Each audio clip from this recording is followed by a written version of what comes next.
Free ESPN, WENJ, WENJ HD, Millville, Atlantic City, a Town Square media station. This is Game Night with Josh Hennig on 97.3 ESPN and the free mobile app. Now, live from the Matt Black Kia Studios. What a move! Here's Josh Hennig. Monday edition of Game Night. The NBA Finals are back on tonight. The Phillies have won 7 of their last 8. And the NBA offseason stage is being set. I am Josh Hennig hanging out with you. Of course, we will get into the Phillies weekend, plus what is coming up for the Phillies.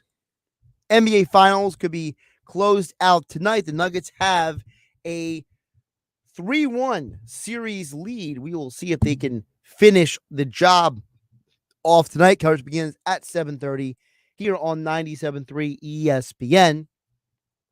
You know, we were debating on and off the radio here on 97.3 ESPN, which series would end first. Would it be the Stanley Cup final or the NBA Finals? And both series could end by Wednesday with both teams, the Vegas Golden Knights in the Stanley Cup and then the Denver Nuggets in the NBA Finals, both being up 3-1. So we'll see if both those series end out. But before we get to the NBA stuff, we will start with the Phillies. And as always, you can join the conversation at 609-403-0973. That is the text board. And, of course, your DMs into the 97.3 ESPN mobile app powered by First Bank of Seattle. The Phillies lineup comes out this hour. We will get you that as well here on Game Night, as the Phillies for the next couple of days are going to be in Arizona. 9:40 Eastern time starts. So be prepared to be up late if you're going to watch the Phillies this week. They do have one afternoon game before they go out to Oakland. That's on Thursday. So tonight, tomorrow, Wednesday are all late nights on the East Coast for the Phillies. And speaking of the Phillies, they've won 7 of their last 8. And I know it's not 9 in a row like it was last year. Okay. I'm aware that it's different. Okay. It's not the same. It's not a universal thing. But I'm also aware that winning 7 out of 8 is not easy in any sport, especially in a sport like baseball, which is a grind from day to day, week to week. But what the Phillies have shown you in the last 8 games, outside the one loss on Saturday, where, let's be realistic, the offense just didn't show up in that game. But the rest of the games, they have found ways to win. They've gotten creative. They have gotten,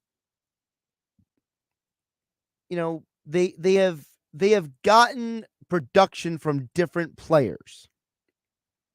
And whether the lineup has Castellanos at 2 or Turner at 2, it looks like that they have a pretty clear idea of what they want to do with this team moving forward. And now that Bohm has come off the injured list, you can now move forward with this team as healthy as possible. We already knew coming into this year that Rhys Hoskins was done for the year. But now that you can stabilize the lineup with Harper in there, Castellanos is playing well, Turner is hitting over 300 for the month of June, you're seeing this team slowly start coming around. I think it's a big, big deal for this organization, for this team to be finding themselves at this point. Look, this Arizona series is going to be tough. Okay. I'm not going to lie to you guys. I'm not going to placate anybody or make it up as I go along. I think it's very, very obvious that this team is starting to find their way, and they're finding their way just in time. Talking about a team that's got 4 games against Arizona, who's actually a really good team this year in Major League Baseball. And you don't have to face their best pitcher in this series. Gallen is not on the scheduled starters. So you have a chance to split this series at minimum with Arizona. Hopefully, Strom doesn't implode like he did the other day coming out of the bullpen. Wheeler can go out there and give you a good start along with Suarez and Nola, and that'll get you to the Oakland series. And the Oakland series is really where you should also win 2 out of 3. If you walk out of this road trip with 2 in Arizona and 2 in Oakland, that means during the road trip, you would have won 4 out of 7. And then you put that 4 out of 7 on top of 7 the last 8. What you're doing is you're saying that you have a team that is playing above 500 baseball for over 2 weeks. And that's really what this series does for you. The other situation to keep in mind is the standings. You know, I argue about this all the time with Billy Schweim in the locker room on 97.3 ESPN and 97.3 ESPN mobile app powered by First Bank of Seattle. I get in this argument all the time about the standings. I don't care how far the Phillies are back in the NL East. I just don't care. They didn't win the NL East last year. They got to the World Series.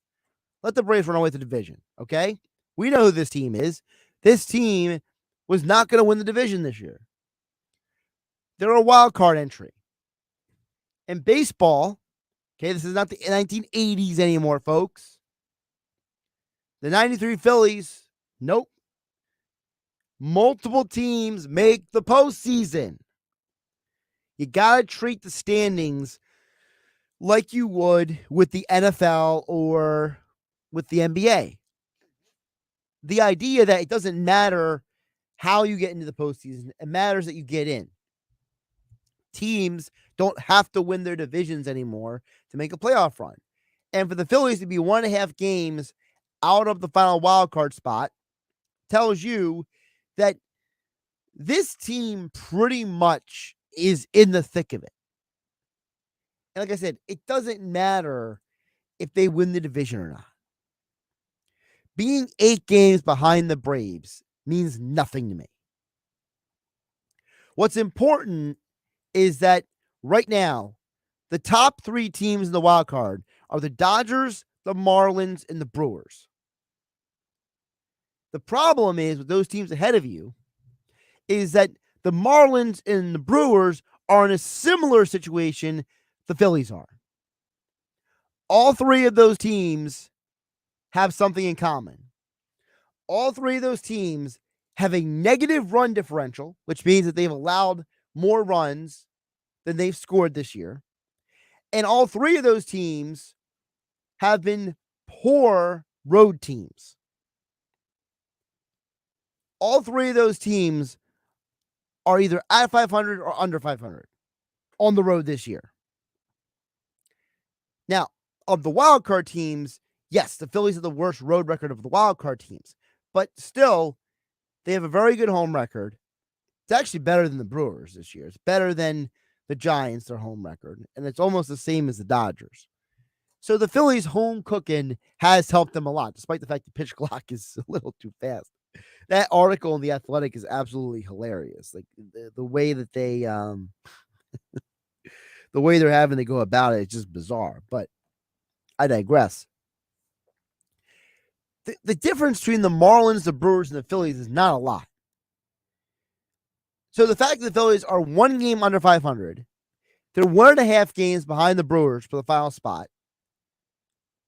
They're in this thing, folks. And for all the people who were panicking in May when they were losing, I just go back to the reality that people forget this is a long, very long season. It's a very long year. I am not going to panic after 1 winning streak or 1 losing streak by any team. Especially considering the team that's behind you right now in the wild card by 1 game is the team you played in the NLCS last year, the San Diego Padres. I'm still convinced that the Marlins are going to fall out of this thing. I just don't think that they have what it takes to sustain a long run. Them and the Brewers don't have a great offense. And the reason why the Phillies don't have more runs scored is because they spent part of the year with no Bryce Harper, no Alec Bohm. They started the year and had on their first baseman. Kyle Schwarber struggled for a huge part of the year. Chichi Realmuto struggled for basically what is the equivalent of a month and a half. So you could argue that if it wasn't for all of those factors, maybe they would have had another 15, 20 runs scored this year over the course of, we're talking about what, 65 games? You're telling me they couldn't have scored another 10, 15 runs over those 65 games if things were different? Of course they could have.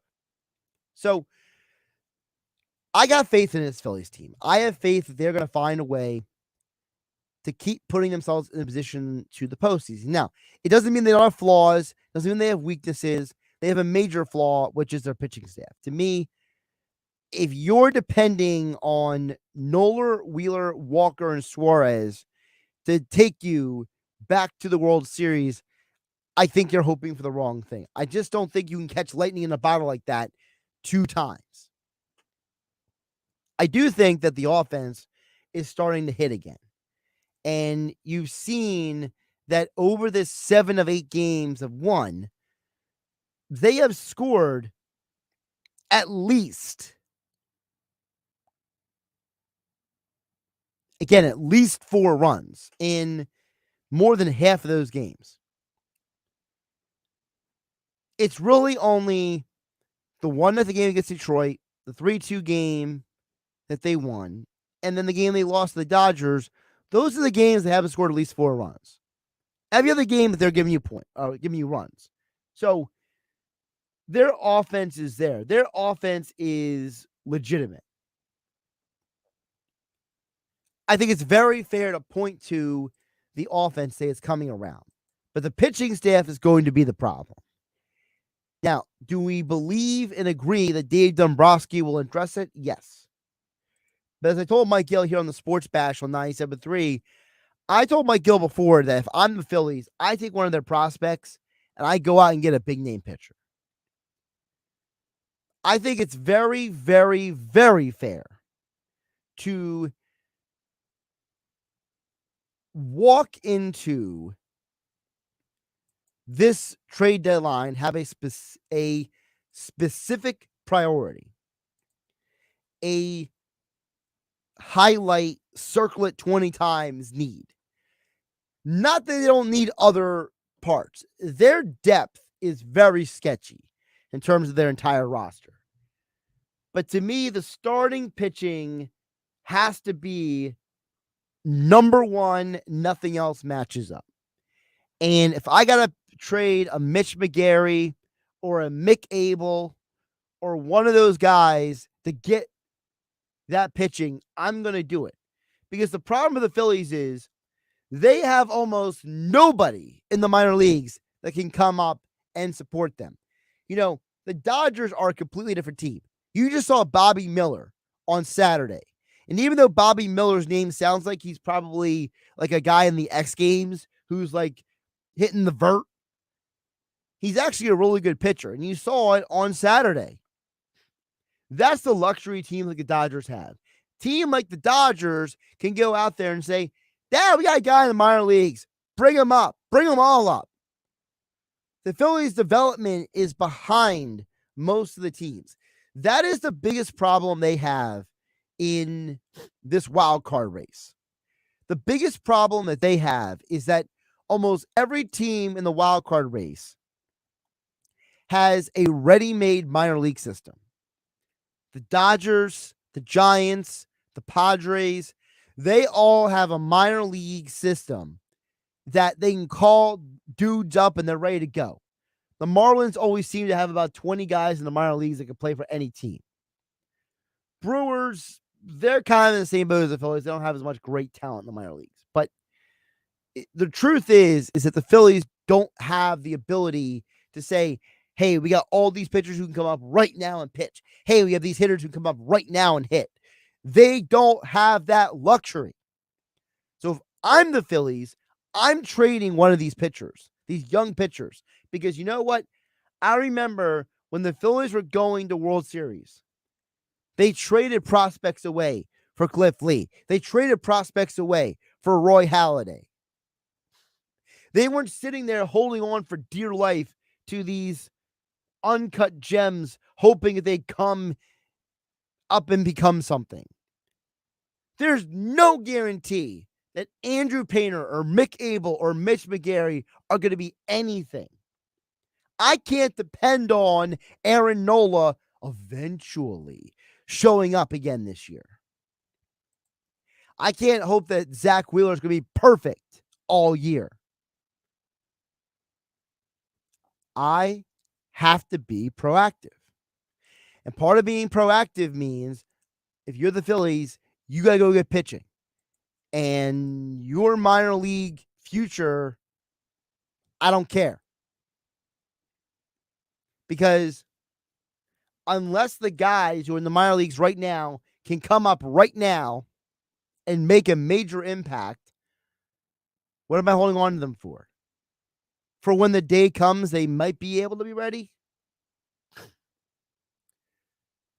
All right, I got some text to get to on the other side. 609-403-0973. That's the text board. I got, let's see here, Dan in EHT. I also have another anonymous texter I'll get to you guys on the other side. Phillies talk, NBA Finals coming up tonight. Josh Hennig hanging out with you. The Power Hour, known as Game Night, on 97.3 ESPN. It's the Stanley Cup Final on Sports USA, and we're in Vegas as the Florida Panthers come back to town to face off with the Golden Knights. The Knights have Aiden Hill defending the Fortress. Open man, Montour, high slot. Whoa! Save! Aiden Hill! The Panthers will try to scratch and claw their way to a win with Tkachuk and Verhaeghe. It's Game 5 of the Stanley Cup Final. Panthers at the Knights, tomorrow. On your home for the Stanley Cup Final, Sports USA. Exclusively on 97.3 ESPN FM, South Jersey's sports leader. No matter the make, no matter the mileage, no matter what you owe, Matt Blatt Kia wants your vehicle today. We need to replenish our inventory, so we need your vehicle, no matter what your situation is. Even if you're stuck in a loan or a lease, Matt Blatt Kia wants to get you released. Get cash for your car today.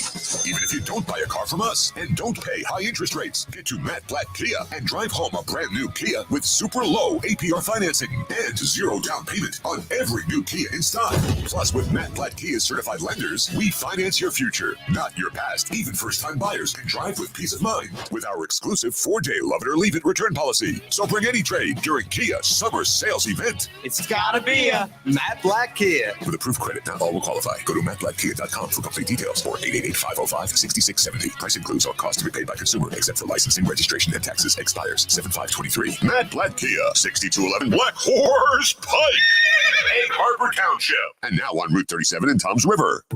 At the Home Depot, we take Father's Day seriously. Why not get doing and give Dad a gift card that gets him out of the house and into new projects? Because the dads who do the most deserve the most, whether he's into woodworking, yard work, or grilling up something for the family. A Home Depot gift card gives your dad the power to get everything he needs to keep doing the most. Shop today for a gift that powers Dad at the Home Depot. How doers get more done. Hey, it's Mike Gill. Trio North Wildwood is where casual elegance meets delectable dining. Experience the perfect blend of comfortable atmosphere and gourmet cuisine. Savor our chef-inspired dishes made with the freshest ingredients, featuring options for all tastes. Treat yourself to a night out at Trio North Wildwood and indulge in the ultimate dining experience. Reservations on Resi. Don't miss out on the taste sensation that is Trio North Wildwood. 700 New Jersey Avenue, North Wildwood. Chef-driven, quality-focused, TrioNW.com. My friend and I are taking a trip to Mexico this year, but neither of us speak Spanish. So we downloaded Babbel and started learning Spanish fast. Want to start getting conversational in another language? In as little as 3 weeks, Babbel's quick 10-minute lessons were designed by language experts to be the most efficient and effective way to learn a new language. ¿Cómo te llamas? ¿Cómo te llamas? Babbel, language for life. celebrating 10 million subscriptions sold. Now try Babbel for free at babbel.com. That's BABBEL.com. You could throw your flip-flop at a bug. Ew, a bug, get it. But the chances of actually hitting it Over there. are statistically It's still alive. unlikely. Good thing nature's got your back. Stem bug killers combine powerful active ingredients found in plants like lemongrass and geraniol and scientifically engineer them into effective bug-fighting formulas, safe for use as directed around people, pets, and throughout the home. Stem, rooted in nature, optimized by science. Why would someone looking for a mortgage at the Jersey Shore take a loan from a company in Detroit or North Carolina or some other far-off place? Online mortgages promise a lot but don't always deliver. First Bank of Sea Isle City knows the Jersey Shore. We are local lenders. We use local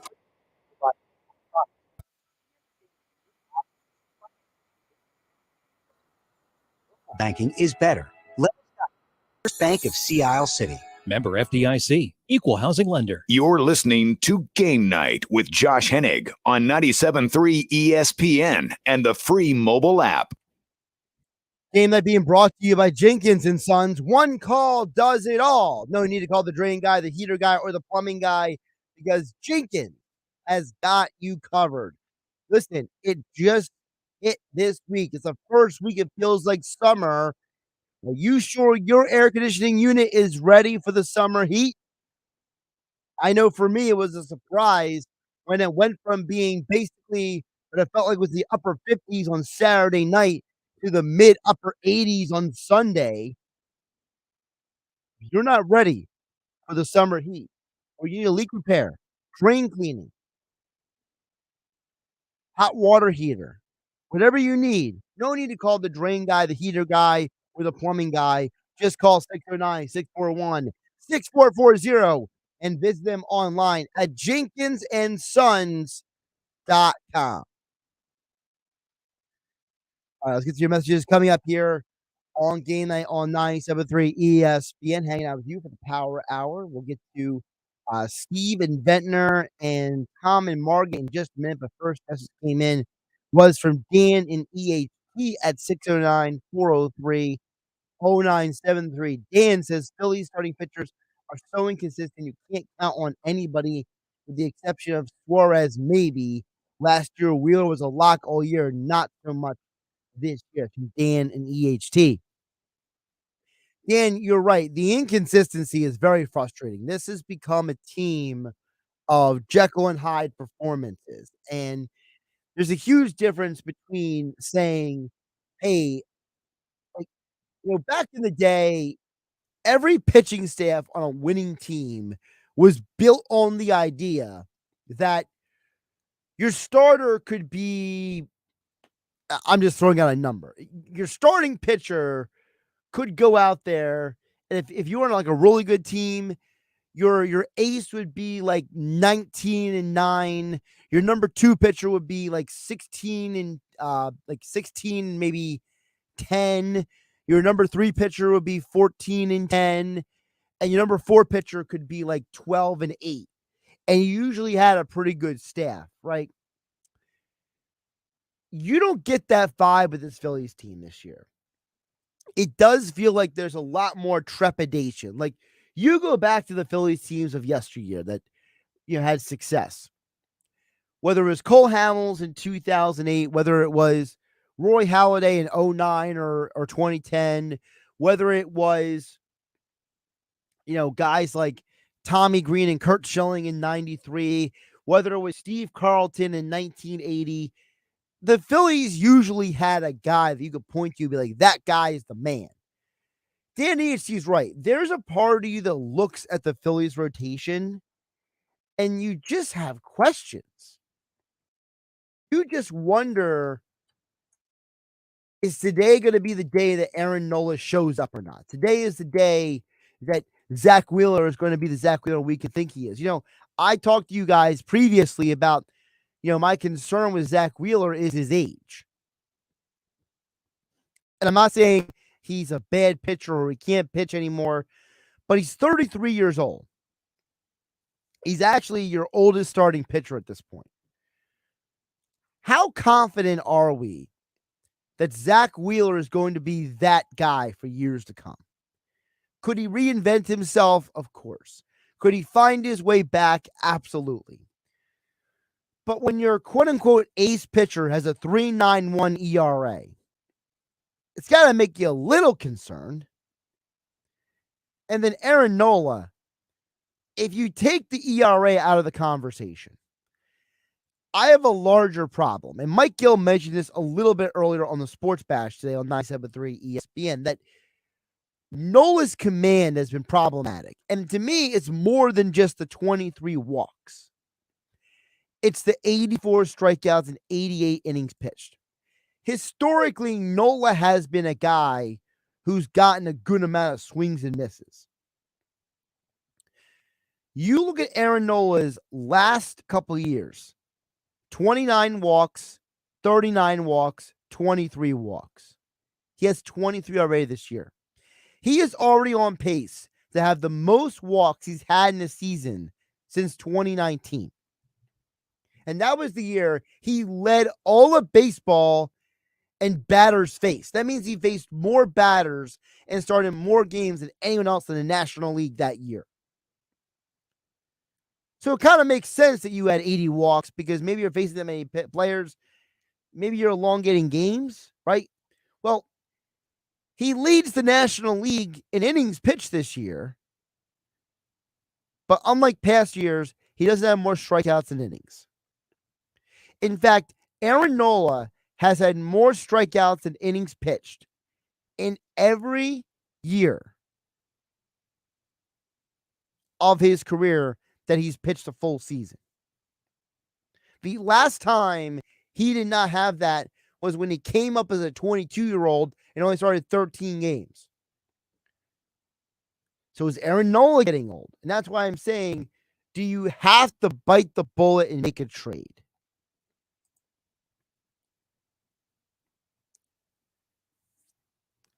Now, Danny HC says the Phillies need to bring up Painter and ride it to a title. There's no guarantee that Painter's ready. Okay? Painter is very fortunate that he avoided season-ending surgery. Okay? And now we're pinning our hopes and dreams on a guy that we have no idea if he can actually pitch at this level consistently or not. You know, for every prospect who's successful, there's 2 or 3 guys who are nowhere near their potential. It's as simple as that. So I can't pin my hopes and dreams on Andrew Painter. Steven Ventnor chimes in and says, don't trade Mick Abel. You will regret it. Second-tier guys, however, I'm with you. I think they need another left-handed pitcher that won't cost them a top prospect. Like a Kyle Freeland, Steven Ventnor goes on to say, you're not going to get a frontline starter without trading a top prospect, but I'd rather keep those 3 prospects. That's from Steven Ventnor. Steve, you and I have to disagree because to me, I can't hope that all 3 of those prospects turn out. Because guess what? If they don't, I've wasted a chance at winning a World Series. I agree with you. You could get a Kyle Freeland in theory without having to spend major assets, right? I think a Kyle Freeland, I mean, I'm assuming at least he would probably be gotten for the same type of prospect that you traded for Dave Robertson last year. Like the guy who's like 20 or 25th in your organization. Like for 2 reasons. One, because Freeland is not an elite pitcher. He's a solid pitcher. He's not an elite pitcher.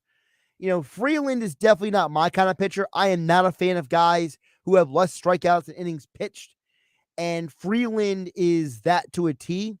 He's also not a true innings eater. He's a guy that, you know, has at times basically been like a ground ball, fly ball kind of pitcher. He's not someone who gets a lot of strikeouts. He doesn't get a lot of swing and misses. I'm personally not a fan of that. I think that the majority of pitchers in today's baseball, they find a way to get swings and misses. But Freeland has something important, okay? This year he has started 14 games. So he's like Aaron Nola. They both started the NL League leading 14 games. And he is somebody who historically has gone out there and been an effective starter, okay? He has started at least 28 games 4 times in his career. So, and one of those times he didn't start 28 games was the COVID shortened season where he had 13. So you could argue that for the majority of his career, he has been an effective starting pitcher. Is he a great pitcher? No. His ERA has been all over the place at times. But I think Steven Ventnor's right. He is a guy you could target. But I do disagree that I can't keep all 3 of those prospects and just hope they all work out. To me, if there's a way I can get a serious upgrade to my pitching staff, I got to take it. I mean, I would even consider trading Aaron Nola and one of the prospects for somebody. Like, for example, if you had a team, and again, I'm not saying this will happen. I have no special inside information. But a team like the Cleveland Guardians are under 500. They're 31-34. And the National League, the American League is way deeper and way more competitive than the National League. If a team like Cleveland made a pitcher like Shane Bieber available, I would consider acquiring him. Now, I know Bieber, he's not the pitcher he used to be, right? He's not as, he's not lights out anymore, right? But he's still really good. And even though he does go against my rule of having less strikeouts than innings pitched, he also is the American League leader in innings pitched. If you were to tell me you could swap out Bieber and Nola and you had to trade a prospect to do it, I'd consider that. I would strongly consider that. Shane Bieber has still been a Cy Young Award winner. He has been an all-star twice. And just because he's no longer, striking out, a gazillion guys every night, I think he's still more than capable of being a frontline starter for a team that makes a run in the postseason. So I would definitely consider a guy like Bieber if I had to trade some guys. If it's somebody less than that, I'm not interested. But Kyle Freeland is definitely someone I would consider.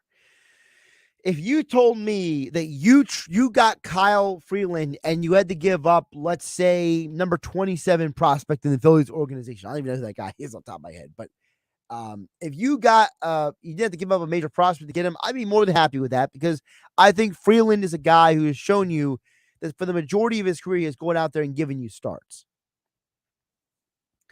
Tom from Margate chimes in at 609-403-0973. He says, hey, Josh, I have faith in the Phillies, but they need one more good starter and a first baseman. So do we trade Painter, and for whom? That's for Tom and Margate. He says, P.S. I think Jimmy Butler and the Heat win tonight. Jimmy Buckets. That's from Tom and Margate. Well, Tom, I'll get to the NBA Finals in just a moment, but see, I'm hesitant to trade Painter because I do think I tend to believe in a consensus, and like there's a consensus of insiders and baseball people who believe that Andrew Painter is special. He's going to be a really, really good pitcher. So if that's the case, then I tend to feel like he's not somebody I want to let go. But if you're telling me that if you traded Mick Abel or Mitch McGarry for somebody, then okay. Like I said, if you're walking away with a guy like Shane Bieber, let's say, I would consider it. All right. You look at the Phillies' top 30 prospects, right? And again, I'm no, big baseball insider or something. Like, I'm not some guy who's, some elite expert in prospects. I feel like I do have one thing I know, which is the Phillies have a history of trading and a lot of guys who didn't work out. Okay, so Hans Kraus is their 25th overall pick. Remember Kraus was the guy that you got from the Rangers in that deal? Well, he's had some injuries. He hasn't been healthy. Well, if you had a team that called you up and said, hey, we'll take Hans Kraus if you give us at least one other piece and, we'll give you somebody legitimate. Like, if you had to trade Hans Kraus for, what's his name? Oh, for Kyle Freeland, I'm not going to exactly be angry about it. Okay? He's not having a good year in the minor leagues. He was someone who was supposed to be a really good prospect until he had some injury issue. I think it was a bicep issue or something like that he had. If you had to trade Hans Kraus, some other prospect, I mean, I would do it. I wouldn't be against it. I mean, who else is in AAA right now? Let's look it up really fast, okay? Michael Plasmeyer. He's got a horrible ERA, but he started 10 games. All right, here we go. Christopher Sanchez is 26 years old. He has a 4.35 ERA at AAA. If you had to trade Christopher Sanchez and Hans Kraus together to get someone like Kyle Freeland, I wouldn't be angry about it. But here's part of the problem. At AAA, the Phillies don't have a lot of talent. Of the pitchers who have started at least 6 games at AAA, your best one is Christopher Sanchez. The pitcher with the most strikeouts at AAA, Sanchez is second, Plasmeyer is first. But he also has a 6.95 ERA. Not good. So what you're doing is you're working already with a short-changed hand. You don't have prospects to handle if people get injured. So you're going to have to let go of some of these guys. I think that's where a lot of people are apprehensive. And I understand. People look at Mick Abel and they see this guy who maybe in a few years can be something. But the fact that Mick Abel has never had an ERA under 3 at any level of the minor leagues, doesn't that concern anyone? Am I the only one who looks at that guy and I'm like, I'm still waiting to see it? Now, again, I'm no scout. I never, coached, minor league or major league baseball. But I tend to think if you're a great prospect, at some point along the way, you'd be able to show me that you can do it without having a 4.73 ERA. That's what Mick Abel has. In fact, the Phillies AA team has a worse pitching staff. I mean, McGarry's got a 3.57 ERA. So he's solid. He's good. Mick Abel and Josh Hendrickson have the most starts at AA. And they both have ERAs that are disturbing. Mick Abel has a 4.73 ERA, and Josh Hendrickson has a 5.60 ERA. So basically, there are some people listening to me right now on 97.3 ESPN FM and the 97.3 ESPN mobile app powered by First Bank of Seattle that can pitch better than the Phillies prospects. So what am I hanging on to these guys for? What exactly am I hoping against hope for? I understand not trading all 3. And that's where Steven Mettner and I will agree. You don't trade all 3. But there's no guarantee Painter's going to be the guy. Mick Abel can't keep an ERA under 3 his entire minor league career so far. McGarry, I don't know what he's going to be. Hans Kraus was your number 7 prospect last year. He's number 25 this year, according to MLB Pipeline rankings. But I'm holding on to these guys, hoping for the best. By the way, the Phillies lineup is out tonight thanks to Clark's Moving in Storage.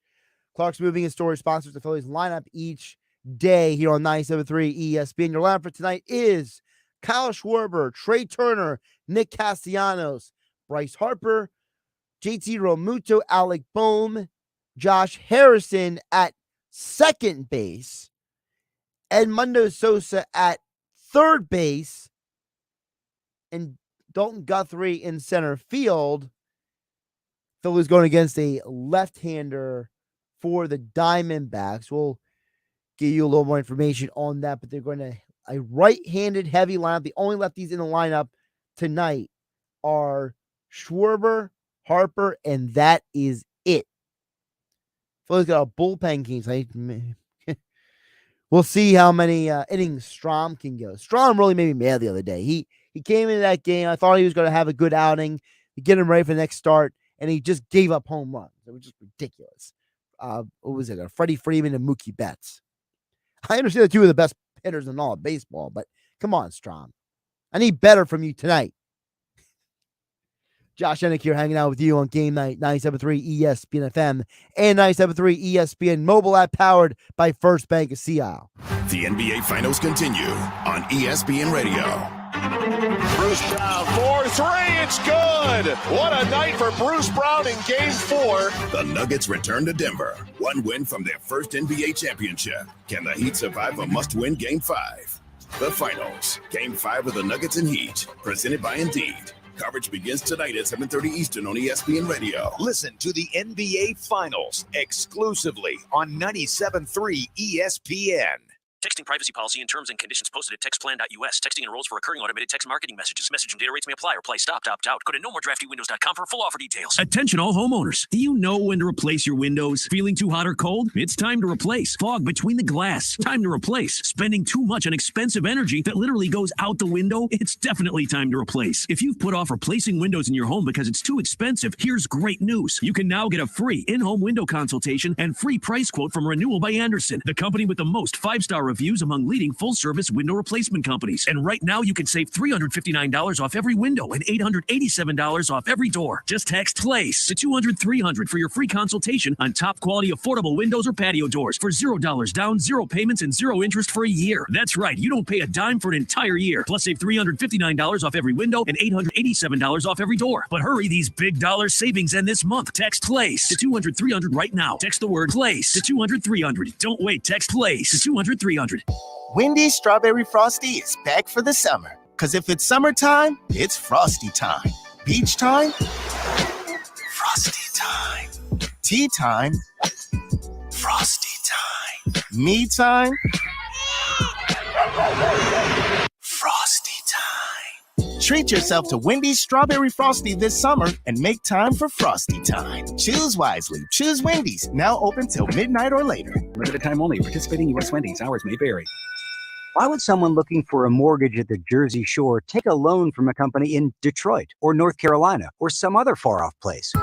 Online mortgages promise a lot but don't always deliver. First Bank of Sea Isle City knows the Jersey Shore. We are local lenders. We use local appraisers and provide in-house processing. We understand the unique obstacles of financing in Cape May County. Don't take a chance. Local banking is better. Let us guide you. First Bank of Sea Isle City. Member FDIC. Equal housing lender. Lowe's knows the best deals for dad. That's why this Father's Day, you can shop our best gifts from the brands he loves for less. Help dad power his next big project by getting him a Cobalt 24-volt max drill kit, now only $89. And save up to 40% on select tools and accessories. Shop Father's Day deals today, in-store and online. Lowe's knows dads. Lowe's knows home improvement. Valid through 6/14 while supplies last. Selection varies by location. Hey, it's Mike Gill. Trio North Wildwood is where casual elegance meets delectable dining. Experience the perfect blend of comfortable atmosphere and gourmet cuisine. Savor our chef-inspired dishes made with the freshest ingredients, featuring options for all tastes. Treat yourself to a night out at Trio North Wildwood and indulge in the ultimate dining experience. Reservations on Resi. Don't miss out on the taste sensation that is Trio North Wildwood. 700 New Jersey Avenue, North Wildwood. Chef-driven, quality-focused, TrioNW.com. Oh, yeah, it's on at Matt. Blatt Nissan. Why pay retail or over MSRP for a new vehicle? Get to Matt Blatt Nissan and take $9,000 off any 2023 Nissan Armada, Harrier, or Titan in stock. Or put 0 down, pay 0% financing, and make 0 payments for 90 days on every Matt Blatt Nissan Rogue in stock. Plus, if you're currently stuck in a loan or lease, AJ the Trade Man can get you released, no matter the make, model, or mileage. Then drive home in your new Nissan Rogue with 0 down and 0% financing, or 0 payments for 90 days on every Nissan Rogue for 36 months, even 0% for 60 months. And of course, the Matt Blatt Nissan Peace of Mind 4-day love it or leave it return policy. Only at MattBlattNissan.com. On approved Tier 1 credit through NEMAC. Negative equity will be refinanced into new vehicle plus tax tag and $589 doc fee. Offers can't be combined. Call 877-289-6670 or go to MattBlattNissan.com for complete details. Offer ends 7/5/2023. It's on at Matt Blatt Nissan on the Black Horse Pike, Egg Harbor Township. Now, more Game Night with Josh Hennig on 97.3 ESPN and the free mobile app. All right, final segment of the Power Hour known as Game Night. Of course, brought to you by Jenkins & Sons. One call does it all. No need to call the drain guy, the heater guy, or the plumbing guy because Jenkins technicians have got you covered. Just call 609-641-6440 online at jenkinsandsons.com. I'll get you my thoughts on the NBA Finals in just a bit, but right now, more of your texts coming in at 609-403-0973. Ken in Brigantine chimes in and says Nola will cost you about $25 million a year. I say let him walk, go all in on Ohtani, or go a little less expensive with Marcus Stroman. Stroman has an ERA under 3 at Citizens Bank Park. I'm just spitballing some ideas here. That's from Ken and Brigantine. First of all, Ken, I think Ohtani is completely not happening. You've already spent so much money on Harper and on Castellanos and Schwarber and Wheeler and Turner. I think Ohtani is not happening. Now, Marcus Stroman, now you got my interest. Now I think that you're playing with something I can work with here, okay? Now, I think Stroman is the kind of guy that you look at and you say, you're not going to pay him crazy money. But if you're going to give somebody, let's say $20 million a year, I'd rather give it to Stroman than a lot of other people. Because what Stroman will give you is consistency. He's not a great strikeout pitcher, but he's a guy who has consistently kept his ERA in a certain range.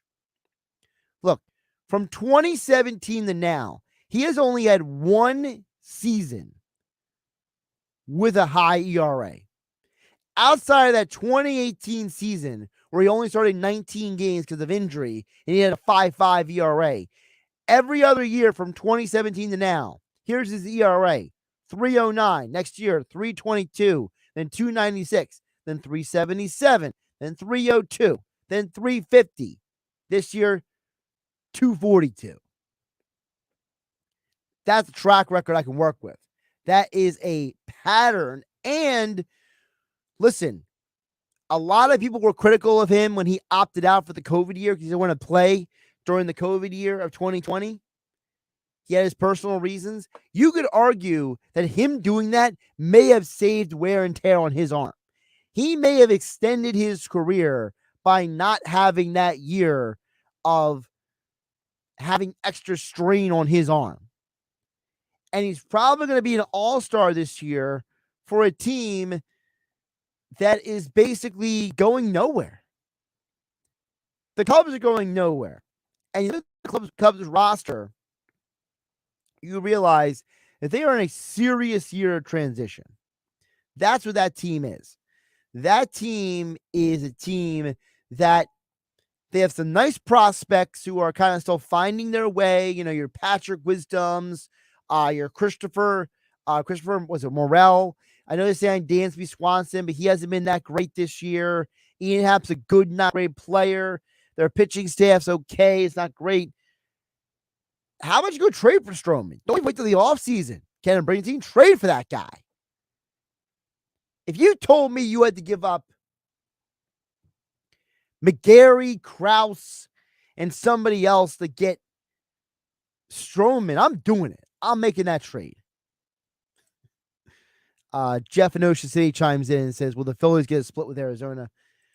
I think they can. I think it's a big win for the Phillies. They don't have to face Gallen in this series. Tonight, they're going against Tommy Henry. He's got a 4.37 ERA. He's a good, solid, okay pitcher. He's not great. Tomorrow night, you got Zach Davies. All right? Zach Davies, a high ERA. It's almost 5 at this point. Okay? Next game, so you got, Merrill Kelly. That's the next game. Kelly will probably lose that game. All right? He's a really good pitcher. But then the day game on Thursday afternoon, you got Ryan Nelson with another high ERA. You should be able to split this series. You should be able to get 2 out of 4 because you don't see Pat Gallen in this series. I think it's a huge deal. I think the Phillies can pull that off. That's for sure. Over on the text board, George Summers Point says, hey, Josh, listen to you recite the litany of poor prospects the Phillies have in their system makes me think that Dombrowski should trade for some pitchers with some talent that they can utilize now. It's kind of what I'm saying, George Summers Point. Makes me long for the days of Vince Velasquez and Vincente Padilla. Poor Vince Velasquez. I think he's having season-ending surgery with the Pirates, actually. Padilla's not even in baseball anymore. My favorite Vince Velasquez memory, though, was him playing left field. That was a great. George Summers Point, thanks for the memories. Look, Dave Dombrowski has walked into a very awkward situation because Matt Klentak did not do a great job at loading up the farm system. You know, the first overall pick didn't work out for you. He's playing way better for the Angels. So you basically traded your prospect for their prospect in March, and both players are playing better without each other. As I said, Painter's coming off an injury. Abel's not doing great in the minor leagues. McGarry's okay in the minor leagues. Hans Krause, he got injured, and now he's dropped off the face of the earth. Plasmeyer's got a horrible ERA at AAA. I just don't believe in their pitchers, so that's why I'm saying this. I'm saying, go out and get somebody. Dan EHT followed up and says, what should the Phillies do at first base the rest of the season? Look, if I'm the Phillies, I go out and get a cheap right-handed guy and just platoon him with Cody Clemens and leave Bohm at third. That's what I would do. I am not a fan of this Sosa Harrison contingent at third base. I mean, if you are so intent of having Alec Bohm at first, you know what? Drew Stubbs played third base for the Israeli team in the World Baseball Classic. Let him play third and go acquire a catcher who could bat right-handed to back up GT Remuto at that point. To me, what I would do is Clemens and find some right-hander to platoon with him at first. Get Sosa and Harrison out of third base. I'm done with them over there. You're telling me there's no cheap, random power bat you can just throw over at first base? I mean, you had Dave Ellis out there for a week. Why not? Tom and Margate mentioned the NBA Finals a little bit earlier. I hate to say it, but I think the Denver Nuggets win tonight. I really wanted the Miami Heat to win this series. I was really hoping for it. But I think the Denver Nuggets have shown two major factors why they're going to be NBA champions. Number one, you got to give Nikola Jokic and Jamal Murray a ton of credit. Both of those men have elevated themselves in this NBA Finals. They both have played above and beyond what anyone expected them to play. And number two, Denver probably has the most underrated supporting cast in all of the NBA, and a lot of people, including myself, did not value them enough. Aaron Gordon basically was their best player in Game 4. Bruce Brown, Kentavious Caldwell-Pope, Christian Brown. I'm sure I'm forgetting somebody. All these guys, this supporting cast has been incredibly impressive. And for a team that drafted Michael Porter Jr. in the first round, and he's giving you a lot of nothing in this series, the Denver Nuggets, their supporting cast deserves a lot of credit. They're going to be NBA champions, and I have a feeling that they're going to win it tonight. Coverage begins at 7:30 right here on 97.3 ESPN. The 2023 Phillies baseball season is here. Got him looking, strike three. Fastball, 97 miles per hour, dotted that outside corner. 8th strikeout of the game for Zach Wheeler. And you can get the best Phillies coverage every day on the Sports Bash with Mike Gill. Kimbrel looking for back-to-back saves. The pitch, got him swinging, strike three. Can the Phillies make a return to the World Series? Tune in every day to find out and listen to what our Phillies insider Frank Close has to say. Tuesdays with the Phillies mailbag, when he answers your Phillies questions. And every day with Mike Gill on the Sports Bash on 97.3 ESPN. 1-1 pitch on the way. Swung on, lifted into right field. A flare will get down into right. Turner rounding first, going to second. He'll dive in head first safely. An RBI double for Trey Turner. South Jersey's home for the best Philadelphia Phillies baseball coverage.